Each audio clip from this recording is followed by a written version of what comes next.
masasabi ko lang is talagang do dreams come true talaga. Talagang maniwala ka lang sa pangarap mo. And then syempre, dapat ano ba, kumbaga gawin mo yung pangarap mo, hindi lang puro sabi. Kaya kailangan is ihataw na natin tong business na ito kasi talagang mga pangarap mo is talagang matutupad talaga kahit matatagalan ka. Kasi sa akin is matagal ko na tong pangarap at ngayon lang dahil tinodo ko na ginawa itong business na ito kaya nagka-resulta na. So ito na yung reward ko sa sarili ko na habang hinahataw ko dati yung business at hanggang ngayon is meron na siyang result. So talagang totoo talaga na talagang yung sinasabi sa dreams, 'di ba? Kotse, bahay, talagang matutupad talaga kasi dahil sa business na ito, first time kaming last year, October din, nakakuha kami ng bahay at saka lupa. And then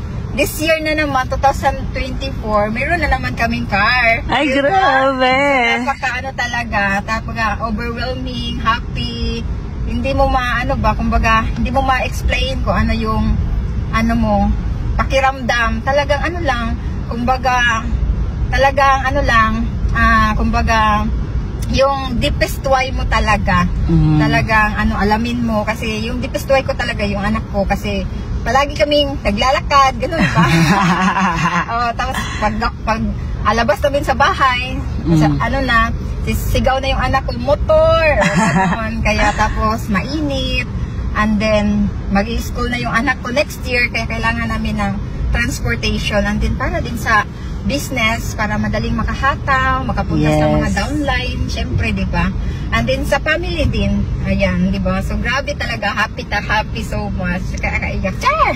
Ano sabi mo sa mga business partners mo, members mo? Sa mga business partners, talagang ihataw lang natin itong business na ito. Talagang, maniwala ka lang, magkaka-result talaga dito. Yes, grabe.